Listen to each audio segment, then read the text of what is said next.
Итоговое совещание военкомата республики началось с обсуждения важного события года – первого призыва чеченских ребят в ряды вооруженной армии России. Проводить в армию новобранцев тогда приехал и Рамзан Кадыров. На срочную службу молодежь из Чечни не призывали более 20 лет. Теперь это стало возможным благодаря главе республики. В ходе совещания отметили, что осенний призыв был организован на высоком уровне. Проведена огромная работа, и все сотрудники военкомата действительно выполнили на 100%.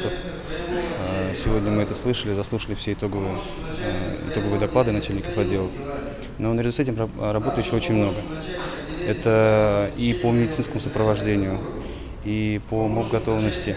За текущий год в военкомате проделана большая работа. Осуществлен весь необходимый комплекс мероприятий по проведению учебных сборов граждан, находящихся в запасе. Военный комиссариат работает в тесном контакте с органами власти региона в вопросах призывной работы, подготовки молодежи к военной службе. Вместе с тем есть ряд проблем. Ряд отделов военного комиссариата Чеченской Республики по муниципальному образованию не имеют своих призывных пунктов.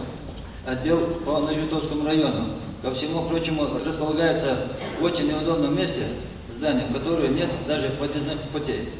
В Чалмартайском районе призывной пункт не оборудован кабинетами врачей-специалистов. Все здания районных военных комиссариатов в будущем году должны быть приведены в порядок. Ахмед Джаирханов в своем докладе отметил, что Урус-Мартановский районный военный комиссариат по профессиональной подготовленности и по опрятности значительно отличается от других, и присуждение ему первого места было единодушным мнением участников итогового совещания. Все это сделано не кем-либо, а самими сотрудниками Урус-Мартановского военного комиссариата.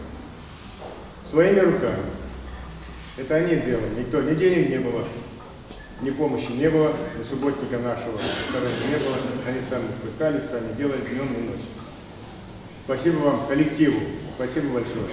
Урус-Мартановский районный военный комиссариат награжден переходящим кубком за первое место в республике. Помощник главы региона по силовому блоку Даниил Мартынов вручил работникам военкомата почетные грамоты от Рамзана Кадырова. Хочу всех поблагодарить за очень серьезную, очень сложную и очень нужную для нашей республики работу.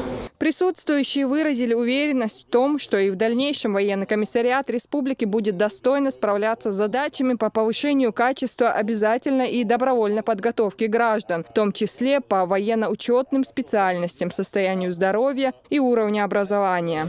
Луиза Батыжева, Султан Умаров, Дауд Куруев. Новости.